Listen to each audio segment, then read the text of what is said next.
Everybody, welcome to the show. Around the Nation right here, TYT Nation. I'm your host, Jeff Waldorf. Wow, we got a really good show today. A lot of positive stuff. I know, right? Since when do we get a lot of positive news? Well, today it happens to be an exception. There are some great news stories here today. We're going to be talking about Bernie Sanders' Medicare for All bill that was introduced today.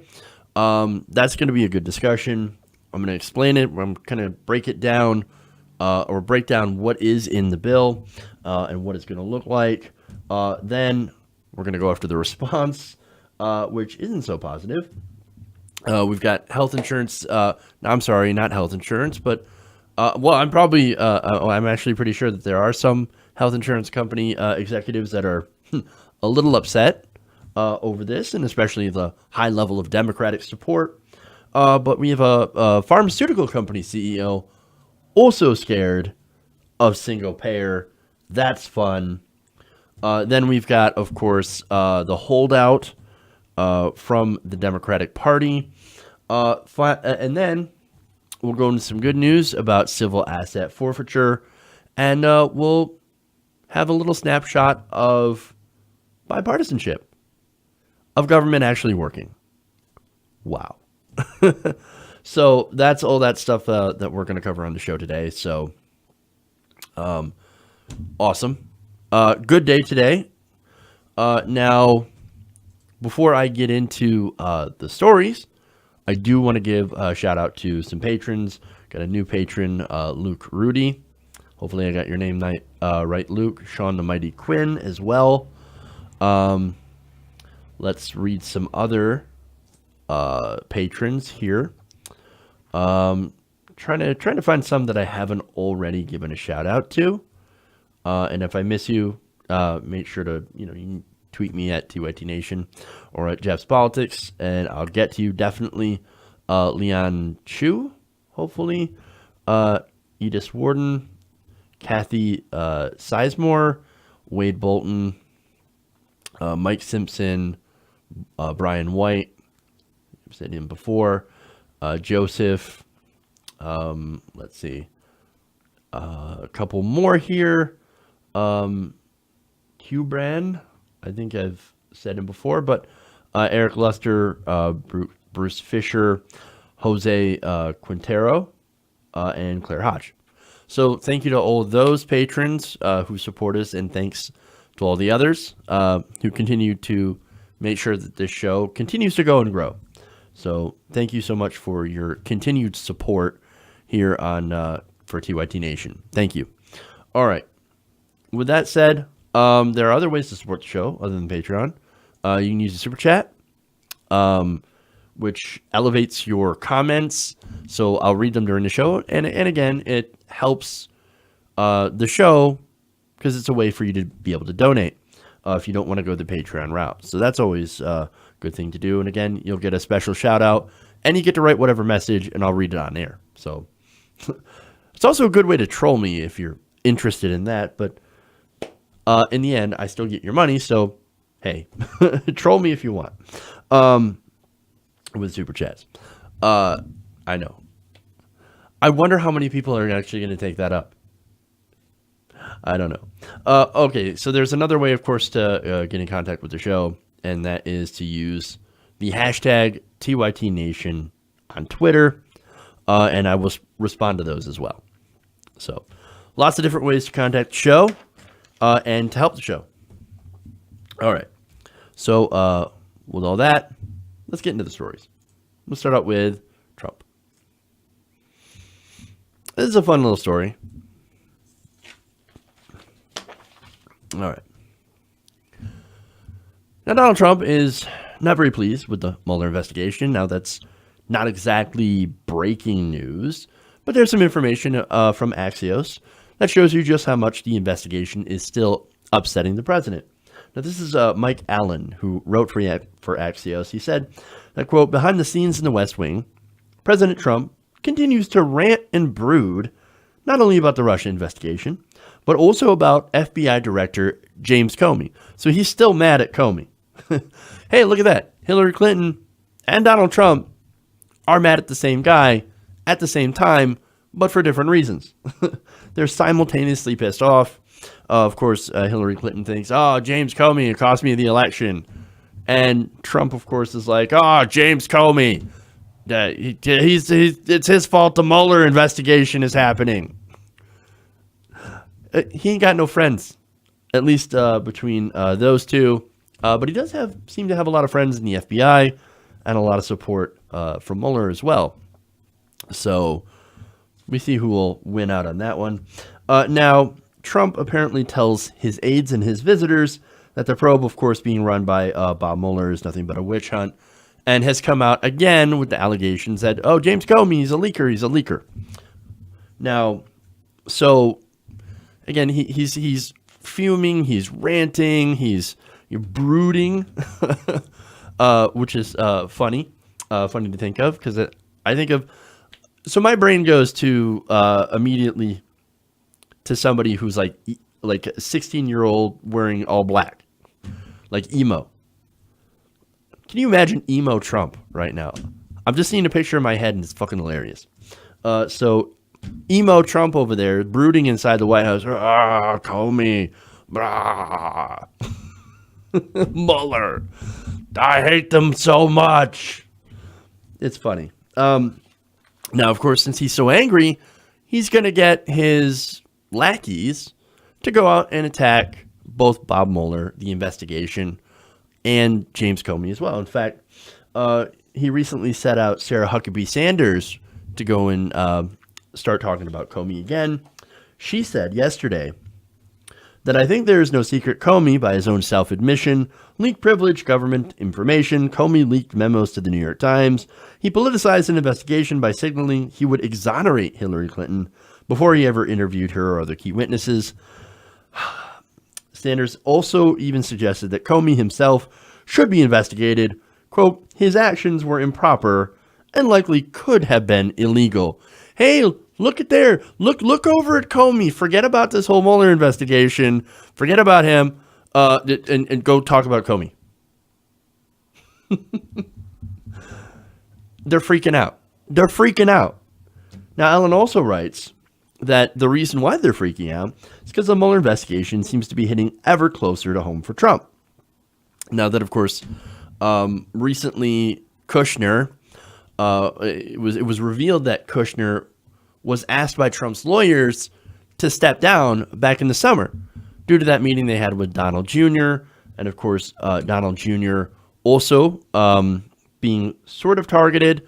And then Paul Manafort is basically in the middle of this, and he's getting pushed hard by the Mueller investigation, and there could be a time where he cracks. It could be soon, it could be a little bit further away, but Manafort is not going to last long. If he actually did something illegal, which they're looking into, oh boy. So now Allen continues.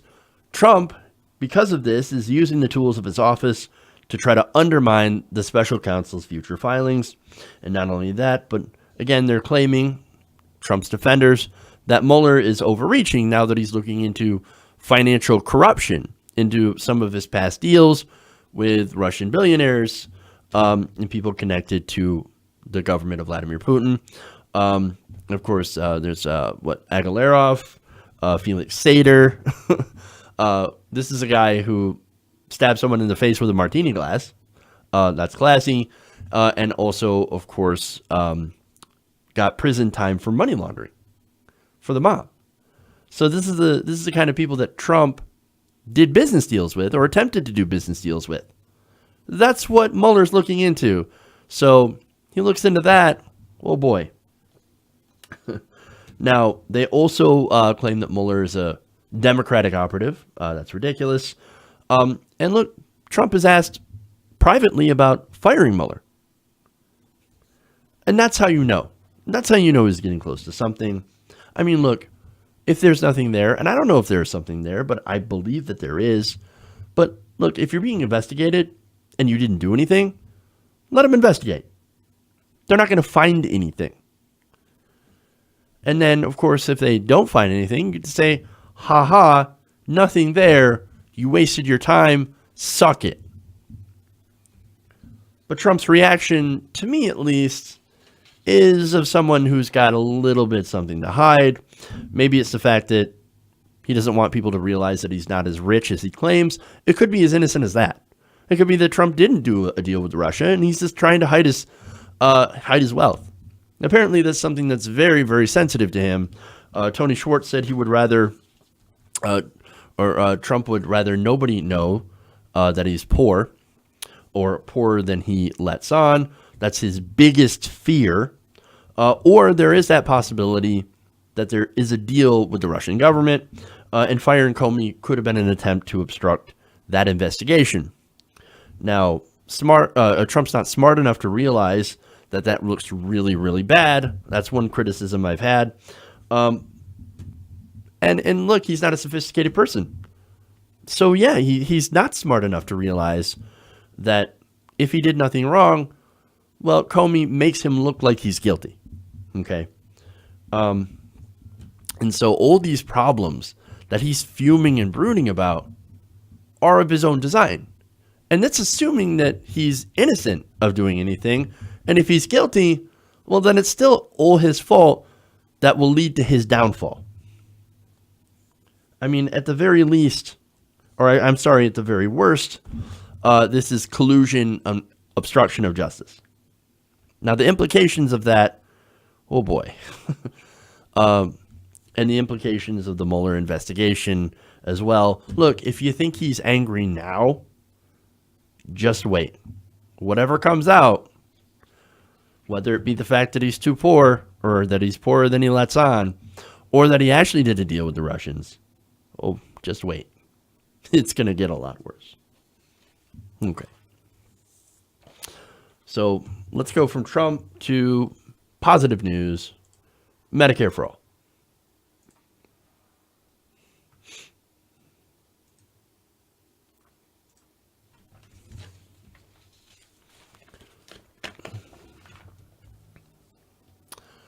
Now, Bernie Sanders has released his long-awaited Medicare for All program, which now has a total of 16 co-sponsors. Now, that's the most this bill has ever had. Now, recently, Jeanne Shaheen today came out as a co-sponsor, and Al Franken came out yesterday. So that's awesome.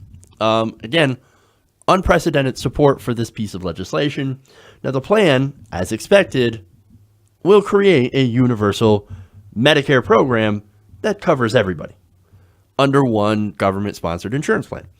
Now, let me break down what that means, because single payer means different things for different people. Okay, so let me break down what the Sanders plan would actually do.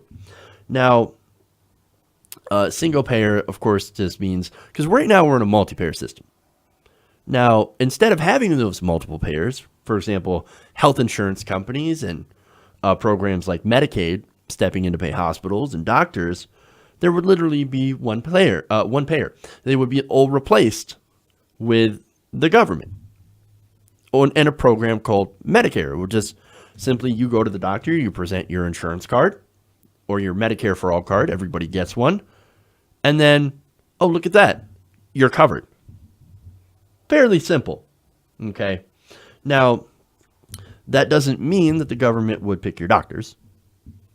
It would just mean that doctors and hospitals would be paid by the government instead of the insurance companies. Okay. And not only that, but there would be no out-of-pocket costs for people who have this insurance, which would be everybody. Okay. No out-of-pocket costs, no co-payments or deductibles.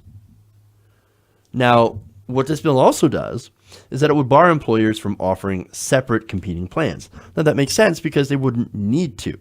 There wouldn't be a need for separate plans. Everybody would be covered. Now, that's actually beneficial for small businesses because they would not be forced to cover their employees. All right. So now the rollout, how this would work is over the next 4 years, they would gradually get people into the program. Now, in the first year, people under 18, they would be enrolled. And those under their employers' plans would be able to take those 4 years to transition over to that system, or they would have the option to buy into Medicare almost immediately. So that's interesting. Now, what will it cover? It pretty much covers everything. Let's be honest about that. Hospital visits, primary care, medical devices, lab services, maternity care, prescription drugs for the most part, and not only that, but vision and dental. So this is very, very comprehensive. And actually, this system is far more generous than some of the other countries. For example, Canada, right? Now, that would ensure that America has the best number one healthcare in the world. Now, again, Canada, right? I made that comparison. Canada's system right now is more progressive, but they do lack a lot of things. They don't cover vision, they don't cover dental, and they don't cover, for example, in-home elderly care, right? So I have a personal friend that had to take care of his father, who is a Canadian. They do not help with that. The government doesn't help. Medicare, under the Sanders plan, actually would pay for that stuff. So, again, super progressive, okay? Now, one thing this plan does not cover is stuff like plastic surgery. So, for those of you like, oh my God, they're going to go and get anything that they want in this healthcare plan. They're going to go and actually use their healthcare. And they're going to waste our money on things like boob jobs. You're not getting boob jobs on this plan. They actually say that you have to get a supplemental insurance plan to get those optional surgeries, like breast augmentations or whatever. So, and that's again if you want it. What this does is it covers the essentials. There will be some out-of-pocket costs for prescription drugs. However, if you allow Medicare to negotiate drug prices, which would be a separate piece of legislation, as well as import cheaper drugs from Canada, again, a separate piece of legislation to go along with this, that would vastly lower the costs for some prescription drugs, the ones that are still that will still be paid for out of pocket. Okay. Now, does this mean? What does this mean? You will end up paying a little bit more in taxes, but at the end, you will actually get more back in the long run, and actually you will save more money in the long run. Now, it's because there are measures in this bill that will reduce the overall cost for the country, and I'm going to go through that. This is Sarah Cliff from Vox, and she explains that for one, moving all Americans to one healthcare plan would reduce the administrative waste in our healthcare system in the long run. And that's true. According to the Center for Economic Policy Research, private health insurance right now, their companies have an overhead of around 12%. So that's 12% just wasted on administrative costs. Now, government-run plans, however, like public Medicare, that does not count private Medicare supplement plans, have an overhead of 1.8%. And by the way, those Medicare supplement plans, those actually have an overhead of 18%. So, damn, that's super amount of overhead. And it's because these private companies are coming in and they're getting public dollars. So, like, let's increase our overhead costs because it's free money. So this bill, of course, would clamp down on that. Now, there's also an article back in 2003 in the New England Journal of Medicine that estimated that the United States spends twice as much on administrative costs as Canada. Now, Canada, again, that has a single-payer system. So, as you can see, single-payer is much more efficient than private insurance. And one of the reasons is obvious, it's profit motive. Now, it doesn't have that big of an effect, to be honest with you, because insurance company profits are about 3.2%. Nonetheless, the difference still is stark. The government doesn't have a profit motive, but private insurance does. That will increase your costs. Again, 1.8% overhead versus 12%. That's a big difference. Now, the government also, under this plan, wouldn't need to advertise. And the government already doesn't advertise. That's why some of that is so low. And that's why private insurance plan overhead is so high. A lot of that money goes into commercials to try to compete. Okay, so again, that makes it inefficient. Now, another cost to our current system is that doctors spend a lot of time and money having to argue and deal with insurance companies. In fact, Cliff writes, they each negotiate their own rate with every hospital and doctor. An appendectomy, for example, can cost anywhere from $1,529 to $186,955, depending on how good of a deal an insurer can get from a hospital. Not only that, but there was a 2011 study in the Journal of Health Affairs that estimated that American doctors spent about four times as much time dealing with insurance companies as compared with, again, Canada. So you've got these doctors that are wasting their time and their effort just negotiating with insurance companies instead of being doctors. You ever wonder why you can't see your doctor? It's because he's usually on the phone with your health insurance company saying, no, we need to cover this test or we need to cover this treatment. And it's actually not spending time with you. So incredibly inefficient. And under Sanders' plan, that wouldn't be an issue. Again, there would only be one insurer, and that's it. And they would set the rates. Now, speaking of rates, right? What would the rate for services be at? Well, under Sanders' Medicare for All bill, it would be the same as what Medicare rates are now. Okay.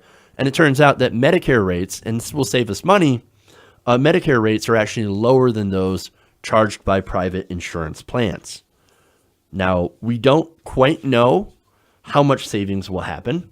The CBO hasn't scored it, and Sanders hasn't come up with a vehicle yet to be able to pay for it. But he does assure us that that will be coming in a separate piece of legislation, and a lot of it will be focused on basically increasing taxes on the wealthiest Americans in order to help pay for this bill. Now, that said, it's likely that most people will see some sort of tax increase, but don't be afraid of that, okay? Because again, you will no longer be paying deductibles or health insurance premiums. And the amount of taxes you pay, for example, if you're somebody making $30,000 a year, you're not going to have a gigantic increase in your taxes, and you will actually save a lot of money. So now, of course, you're going to see right-wingers, people that are against this, and even corporate Democrats, they're going to attack this. They're going to attack this based on the cost. Hillary Clinton already calls this a pony. It's not a pony. It actually makes sense. And again, nearly every industrialized country already has a form of single payer. And look, some of their, to be fair, a lot of these other countries have a single payer system that's less comprehensive. Okay, if you want to pare back some of the cost, we can negotiate on some of the things that it covers.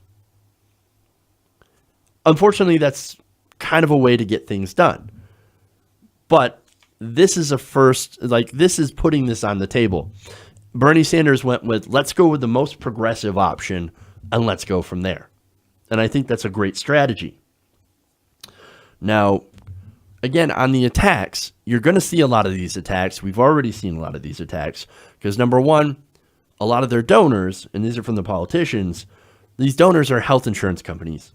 And number two, of course, they're attacking because it's going to end up mostly raising their taxes, the taxes of the super rich and the taxes of the donors. These people are willing to put profits over your health care and the health care of all Americans. So I got to tell you, pay attention to the facts. Do not fall for the propaganda. And some of that propaganda will be America's broke. We can't afford it. We absolutely can afford it. I mean, what we couldn't afford was 2 unfunded wars. What we couldn't afford is giant tax cuts for the richest 1% that are saving millions. We couldn't afford that, but we can afford this. So, and we will do this. Maybe not today. It's got no chance of passing through this Congress, but we will do this. The writing is on the wall. A single payer, Medicare for all, it is inevitable, and it is coming. Okay.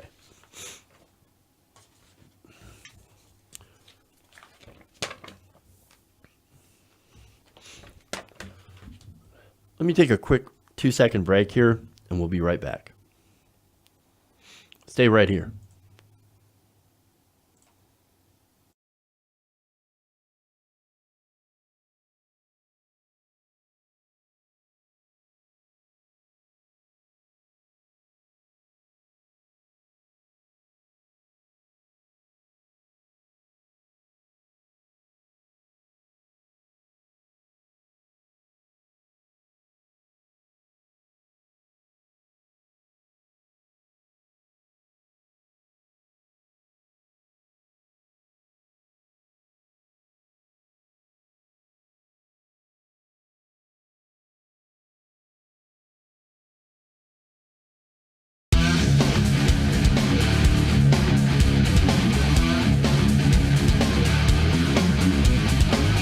All right, back in Around the Nation here. Sorry about that.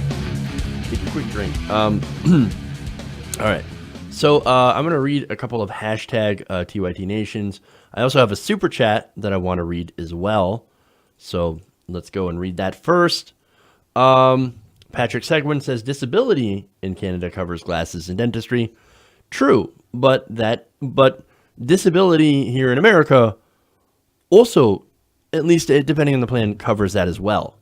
So, I mean, or at least Medicaid does. But yeah, that's not necessarily universal to everybody, though. Most people in Canada don't have access to that, even if they do have the universal health care. So, but thank you, Patrick, and thank you for using the super chat. That's awesome. Okay. One more thing that I want to address here, and that is in our Twitter here. Oh, shit. The Twitter here is from Raven. She says, it was a story that I was going to do today, but I decided last minute because it changed. The Senate voted against Rand Paul's amendment. I was going to give Rand Paul a lot of credit, because he put up an amendment to basically remove the war authorization for Iraq and Afghanistan, and push against any new reauthorization of war powers. And I thought that was pretty good, and I was going to give him a lot of credit for it. I still give him credit for that, but the Senate, of course, crushed it. Because, again, I think a lot of senators get campaign donations from big defense contractors.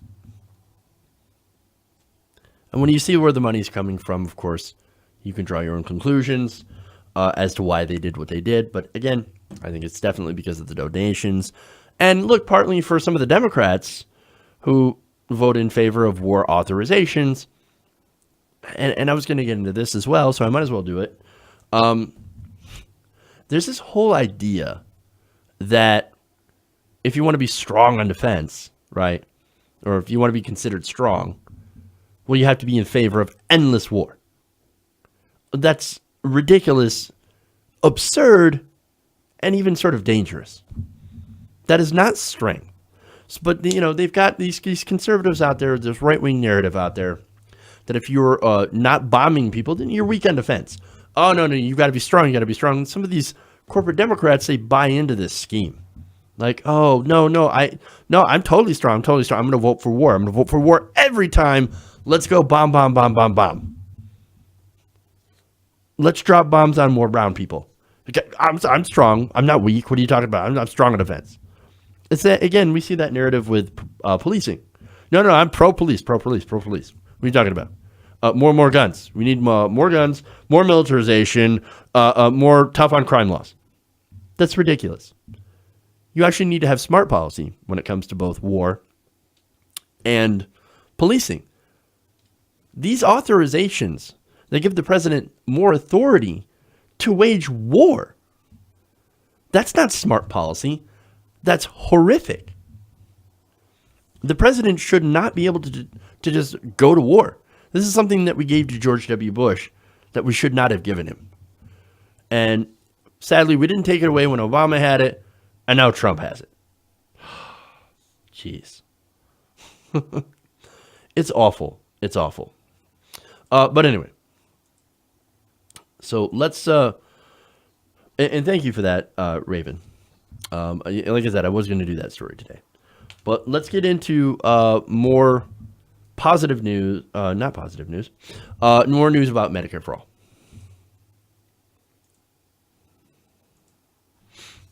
Okay. Now today, Bernie Sanders released his Medicare for All program, which would essentially turn our healthcare system into a very comprehensive single-payer plan. It's a pretty good plan. Now, of course, there's pushback from health insurance companies, of course, corporate Democrats, and, of course, Republicans that are funded by health insurance companies and large pharmaceutical companies. Now, speaking of corporate interests, one of them happens to be very, very concerned that the rising price of drugs will sell the American people who are still unsure about single payer. Well, that's going to spur people into embracing single payer. Now, this is Brent Saunders, right? Now, he's chief executive of Allergan. Now, Allergan happens to be a large pharmaceutical company, one of the largest in the world, actually. And he was talking about single payer last weekend. He was at a Wells Fargo healthcare conference that was happening in Boston. Now that is apparently gathering for investors in major pharmaceutical and biotech firms. So you can see who they represent there, who he's talking to. And he had this to say about single payer in America. Let's watch.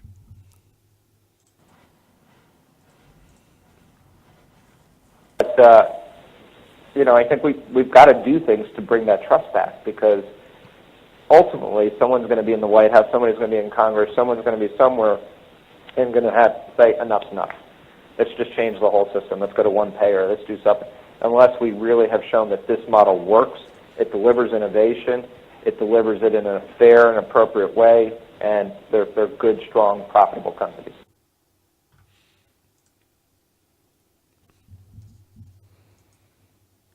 All right. So, look, as far as being sick of the rising prices, yeah, we're already at that point. And we're already at the point of where people are asking for a Medicare for All system. In fact, single payer now has a 60% approval rating among the general populace and over 70% among Democrats.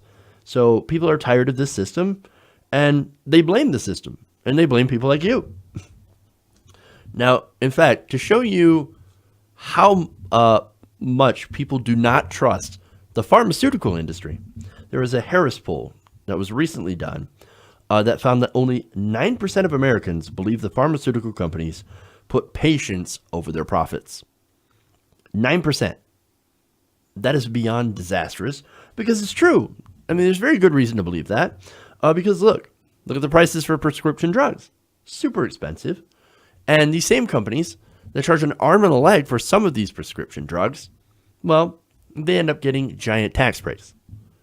People know when they're getting ripped off, and I think a big part of the decline in trust is also people like Martin Shkreli, who famously jacked up the price of Daraprim, and then you also had the Mylan CEO and the EpiPen jacking up the price of that.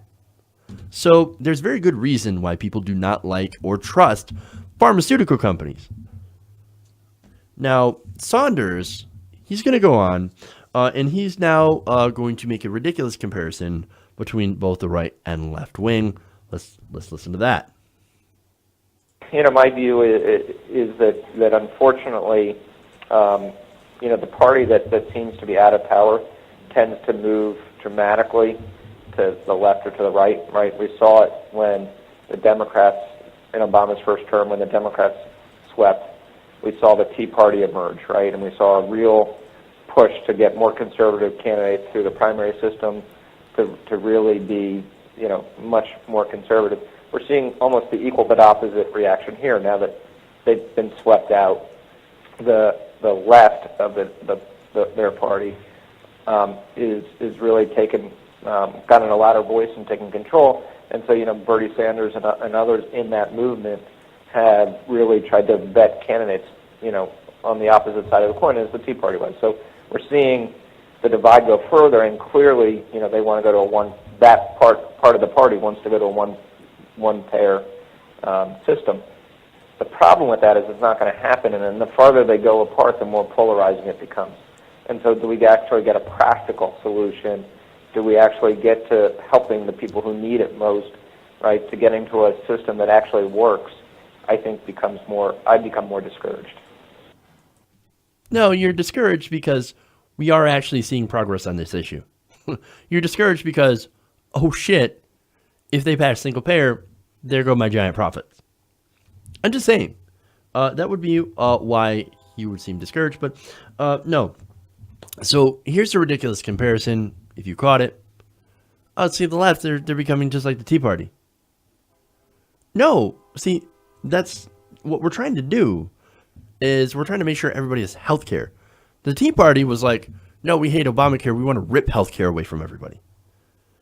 And the thing is that making sure everybody has health care, that's not a left idea, that's a practical idea. That's what government is supposed to do, to provide for the general welfare. I know some people will argue against that, but that's what we want government to do.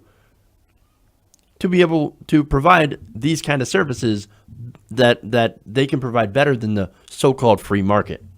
And there's a lot of evidence that government can do that because it's done in almost every single advanced country in the world. It's not like we haven't tried this before. Or it's not like nobody has tried this before. They've tried this before, and guess what? They actually pay lower, and they have lower prices, and they actually have everybody that's covered. I know, crazy, right? But look, the reason that he's coming out like this is that the guy's scared. These CEOs, look, a lot of these CEOs are afraid that people are starting to come out in favor of single payer. They're fed up with the greed of the pharmaceutical companies. Now, let me give you an example here, and let's go to Lee Fong of The Intercept, who wrote about this. Now, Allergan apparently has been in trouble before, and what they did is that, Lee Fong explains. Allergan CEO has been under fire in recent weeks for taking the unprecedented step of transferring the patent of one of Allergan's blockbuster drugs, the eye medication Restasis, to a sovereign Native American tribe as part of a bid to maintain monopoly control over the drug and its revenue. Isn't this amazing? Now, he goes on to explain that the highly unusual legal strategy is designed to keep generic drug firms from challenging the Restasis patent, thus lowering the cost to consumers, while keeping Allergan in effective control of the revenue through its deal with the St. Regis Mohawk tribe. The Restasis patent was approved 15 years ago and was actually set to expire back in 2014. However, the Allergan deal is part of an attempt to renew the patent and extend the company's control of the drug through 2024.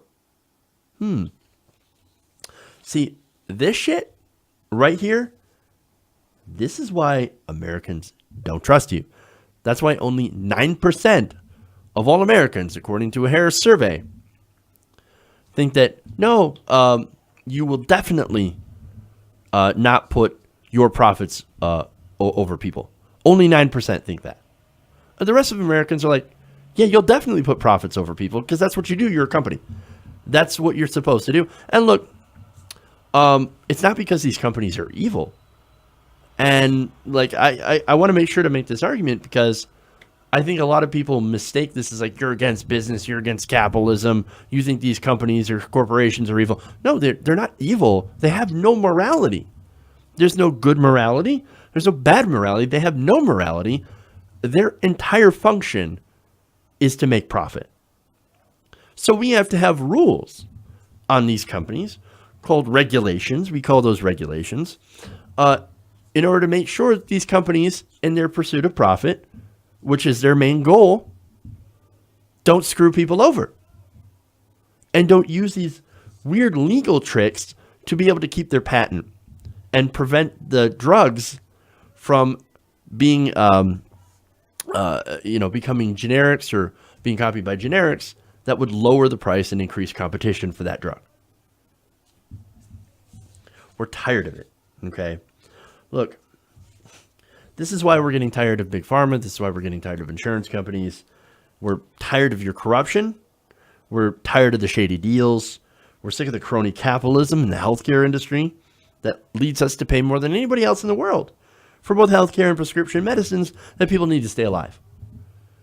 It's not like there's like Bernie Sanders earlier had a bill that would allow us to import cheaper drugs from Canada. It's not like the Canadian government is making those drugs. The same corporations that make the drugs here also make the drugs in other places. It's the same company, it's the same drug, it's the same standards. And in some companies, or countries, I should say, actually they have higher standards. Why do we pay more here? It's because they can get away with it. In Canada, they cannot. That's why it's like, hey, we'll import the Canadian drugs that are actually sold cheaper there. That would force them to lower their prices so they could actually, so we could actually save some money. But they don't do that. And look, if you want to blame anybody for this trust issue, going back to what this guy said at the beginning of this clip, well, if anybody's to blame, it's you.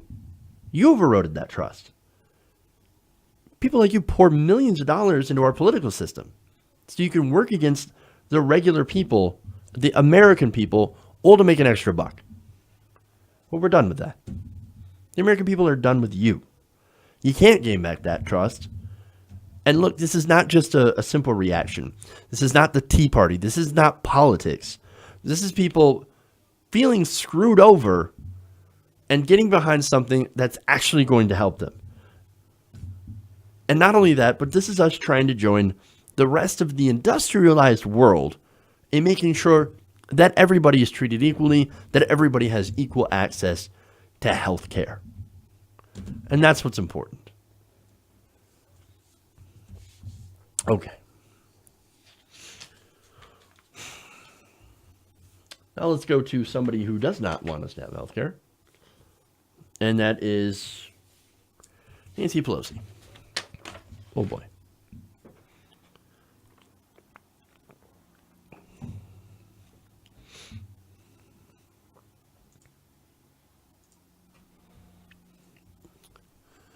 Now, earlier today, Bernie Sanders rolled out his Medicare for All plan with some very powerful Democrats backing him. Now, first you have Kamala Harris. Yeah, Kamala Harris. The one who's being groomed for 2020 and has taken a lot of establishment money.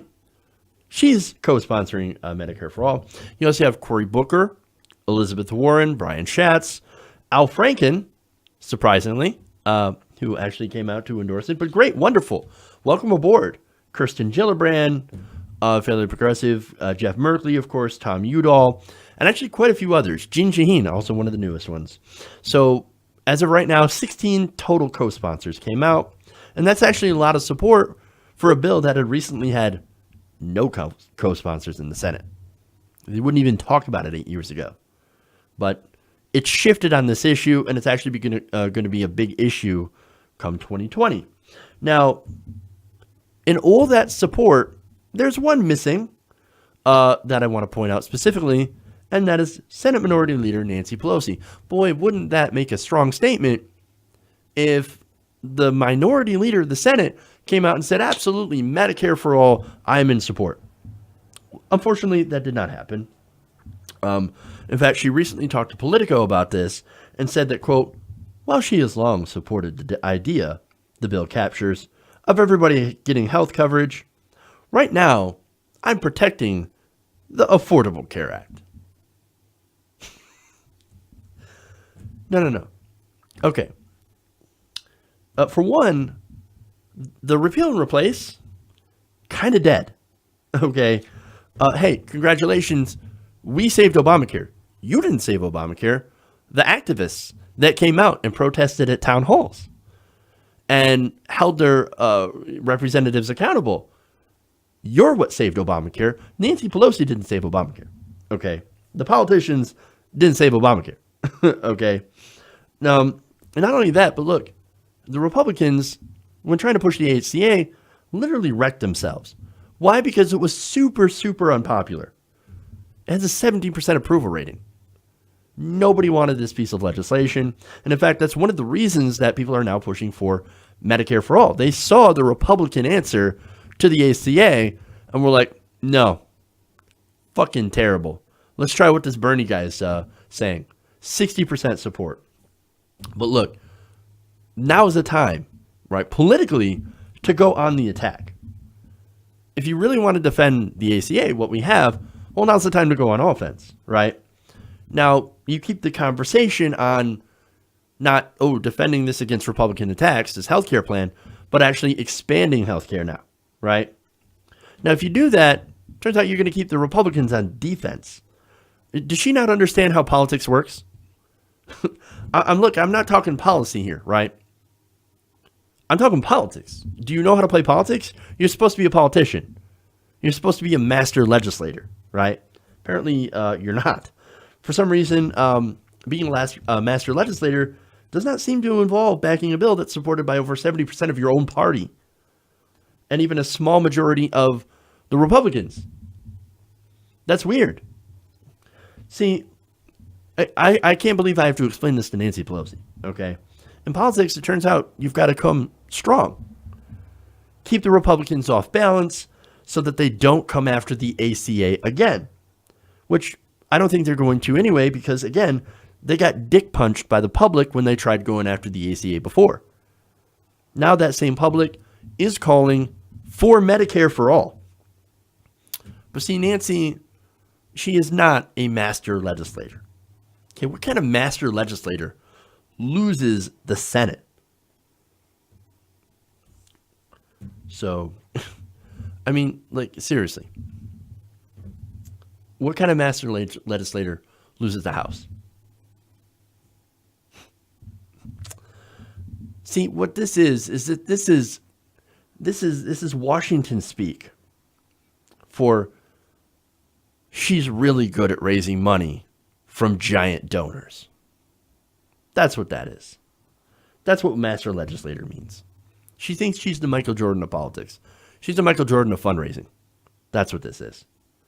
Now, she also notes that Politico also notes that she disputes the idea that Sanders' bill has become a litmus test for the Democrats. Well, I would disagree with that, and I'll even disagree with Bernie Sanders because he said the same thing. I think it is a litmus test. I think that you should either support Medicare for all, which is what a majority of your party supports, or get out of the way, move aside. Oh, I'm sorry. You in the establishment, you don't like my tone? You get too fucking bad. Okay? I'm not speaking for me. I'm speaking for a majority of the American people that you are supposed to represent. See, here's the thing. She's avoiding having to take a stand because of her donors. Not only that, but she also lies about Medicare for all. She claims that the Affordable Care Act is actually more comprehensive than Medicare. Now, if you're talking the Bernie Sanders bill, no, Bernie Sanders bill actually covers more than the ACA, and it does so cheaper, and it makes sure to cover everybody. If you're out of your mind if you think the ACA, while it is a good step, is actually more comprehensive than the Bernie Sanders plan. Now, if you're talking normal Medicare, as it stands now, yes, it does not cover certain things. However, people also on Medicare don't have to worry about copays and deductibles and getting and going broke. So there are some payments you do have to make with Medicare. I understand that. But as far as comprehensive, most people, look, when you ask people if they're happy about being on Medicare, most of them are going to say yes. It has an over 80% approval rating among Democrats. Come on. Okay. Look, again, this is a bit of a smear by the establishment when it comes to a policy that is gaining popularity with the American people. Now, this isn't the first time they've went after Medicare and Medicare for all. Remember when Chelsea Clinton, during the primary, went after Bernie's plan? She actually said it would, quote, empower Republican governors to take away Medicaid, to take away health insurance for low-income and middle-income working Americans. That is simply untrue. PolitiFact even rated that as, quote, as mostly false. But see, all they have is this devotion to establishment positions and center-right policies. That's all they have. Nancy Pelosi. Look, I'm going to lay it down real simple. Either you jump on board Medicare for all, put your money where your mouth is, or get out of the way. It's simple as that. Okay.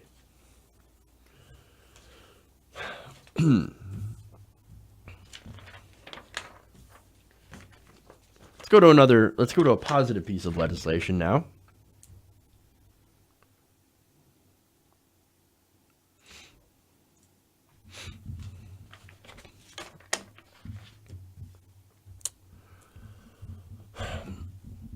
Now, civil asset forfeiture is when the government can literally come in and take your stuff if they suspect you for a crime. Now, this doesn't involve being charged or convicted of a crime, just if you're suspected of a crime. Now, this has been primarily used in the drug war. So let me give you an example. If the police think that you're dealing drugs out of your house, guess what? They can take your house. They can just take it. They can take anything in your house, your money, your car, anything. This is literal theft of private property.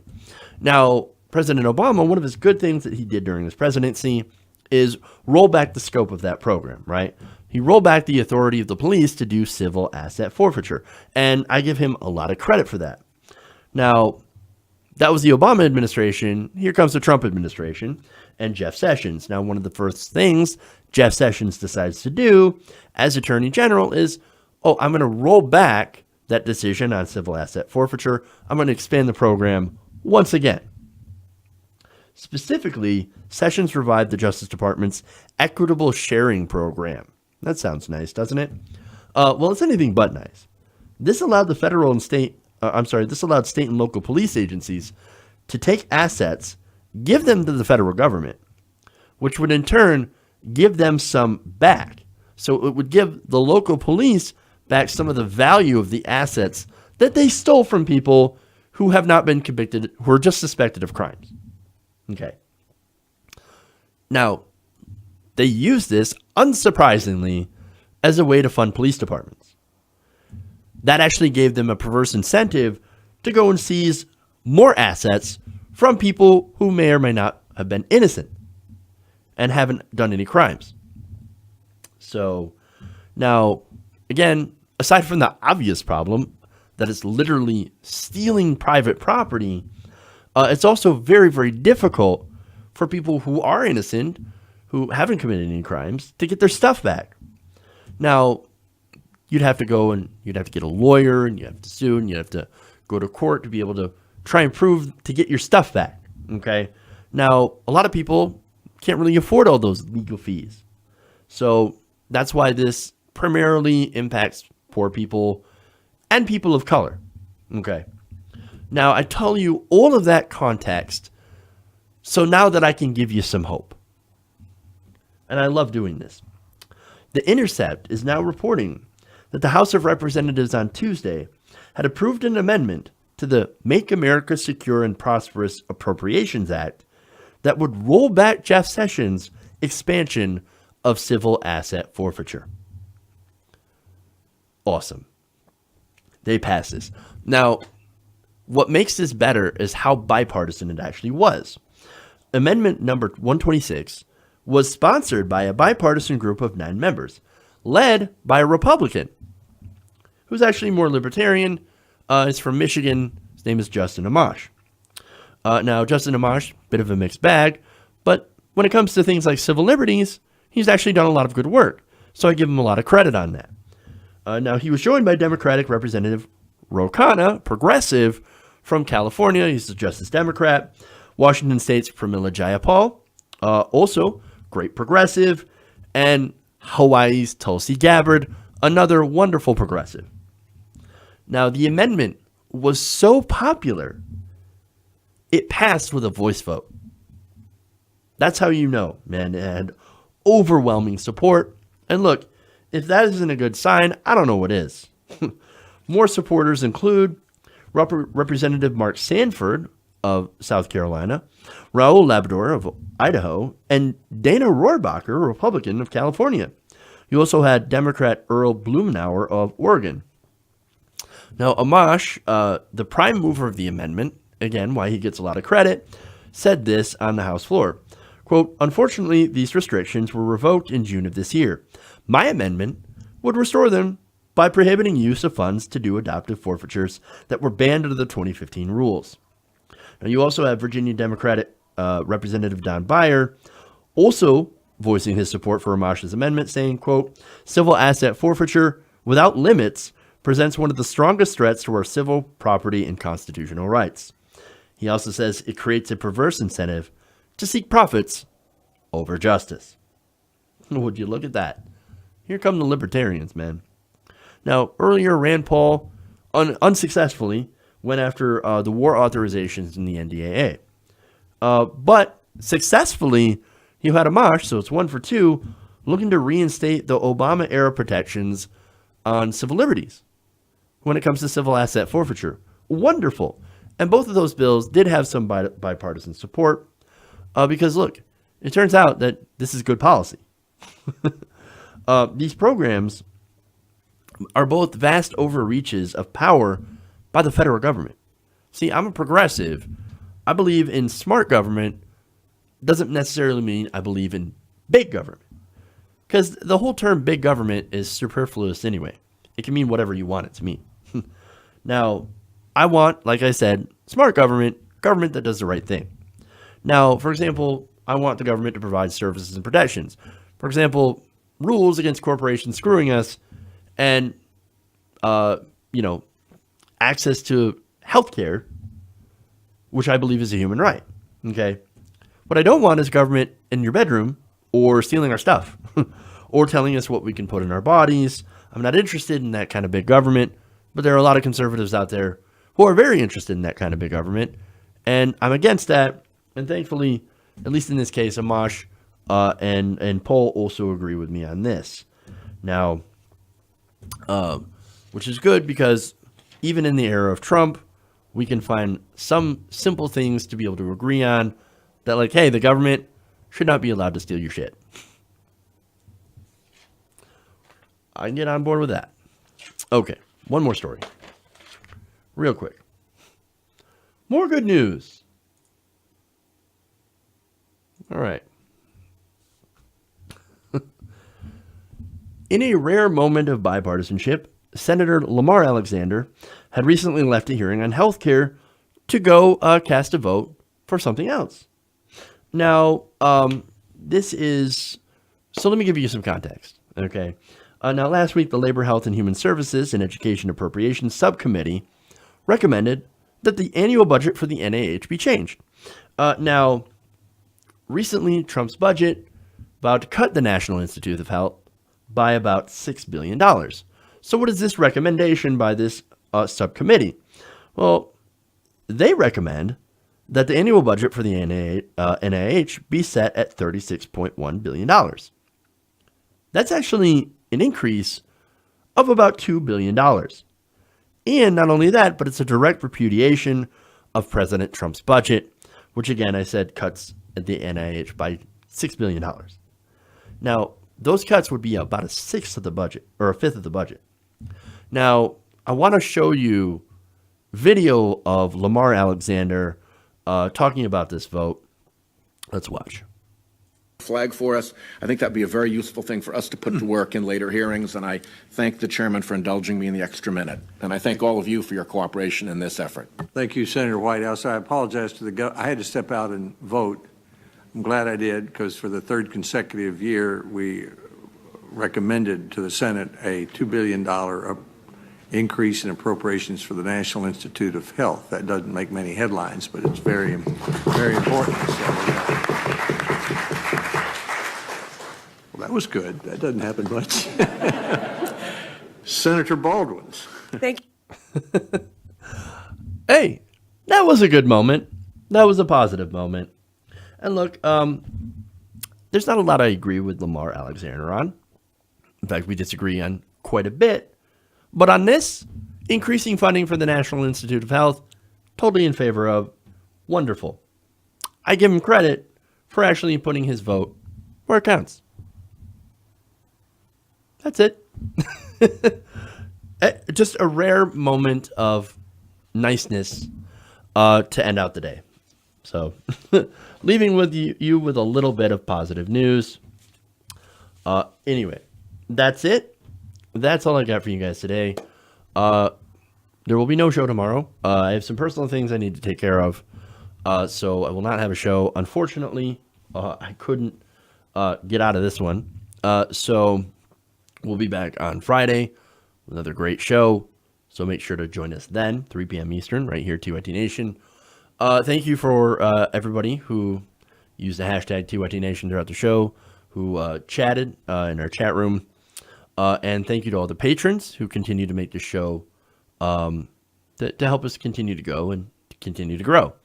Thank you so much. You're all amazing. Love you guys. Remember, change begins with you, and we'll see you on Friday. You have an awesome day. We'll see you then.